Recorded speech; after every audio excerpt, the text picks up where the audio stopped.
Hi, I'm Mandeep Kullar, one of the Senior Business Development Managers here at Titus.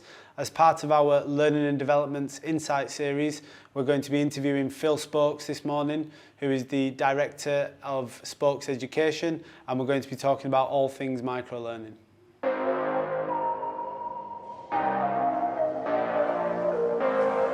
So, just really wanted to get your thoughts, your experience, and hear a little bit more about the demand of microlearning. So that's obviously the reason for the session today.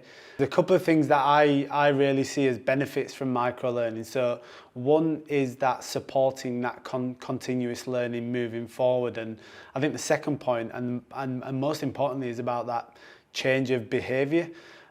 So that kind of using microlearning to enable that behaviour change through small steps that really reinforce that learning and enable learners to develop their knowledge and their skills on a daily basis. Yeah, definitely. Like I said, just making that, just having that as 15 minutes of your time, it just feels manageable, doesn't it? It feels like, I can do that. But if someone said to you, you've got to go and sit in an all-day training session, it's like, that feels daunting. It feels like, it's problematic. Whereas, just 15 minutes a day, you can always find that 15 minutes. And I always, when we talk about microlearning, I always reference Duolingo, the language learning app. And their thing is, just spend 5 minutes a day learning a language, and you can do that just by little bits of bite-sized bits of information. And there's a lot of research that's gone into microlearning recently. There's loads and loads of studies going on at the moment. I don't profess to be an expert in it, but obviously we kind of look at these patterns, and they do say that it's much better for retention, much better for memory if you're doing these kind of small things rather. Everyone's got, and more so over time, our attention spans. I don't know what it's like for you, but my attention span's not great. Yeah, and I think the main thing you mentioned there is that retention and not cluttering learners' memories with irrelevant information. It's about small bite-sized chunks of information, really, enabling individuals to be supported when it comes to that continuous learning.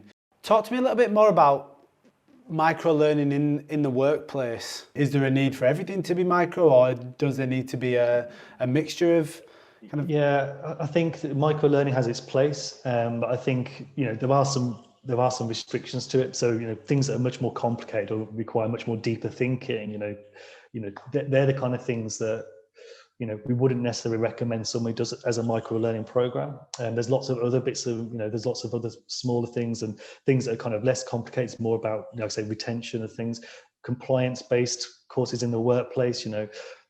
There's, just having that kind of regular reminder or that regular thing just helps you to kind of retain that information. Whereas if it's something complex, around a really kind of complex process or a complex program of study, then it's really, really difficult to create a micro learning program out of that, because how do you take a complex theory and break it down to such bite-sized chunks? It's not like if you compare it to doing learning a language through Duolingo or doing a PhD. So there is definitely a place for both, depending on the content, depending on the nature of the learning, I suppose.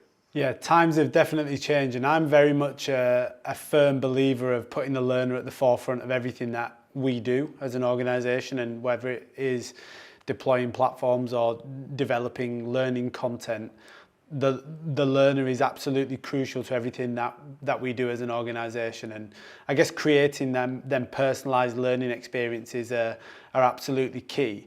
There's always a danger where microlearning can be segregated, and it could come without any context. So yeah, I think it's also very important that there's still an overall learning strategy in the workplace, and that learning takes place with context.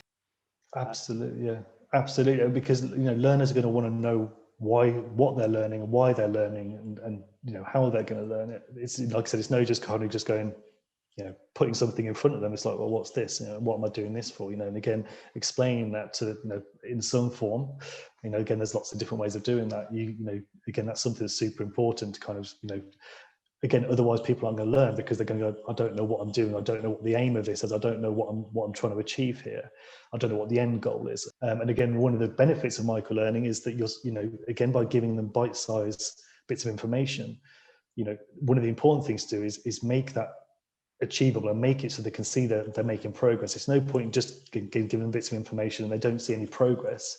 You've got to demonstrate that they're showing progress. Again, otherwise people are going to disengage. Great, fantastic. So lastly, what do you see as the future of course creation more generally? Is there a trend, a new big trend around the corner?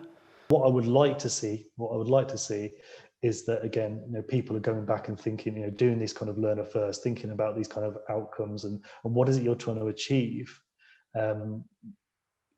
and finding the need, doing that needs analysis, finding what is required, and going back and doing that strategic thinking before they just go and regurgitate some content out. That's what we would like to see.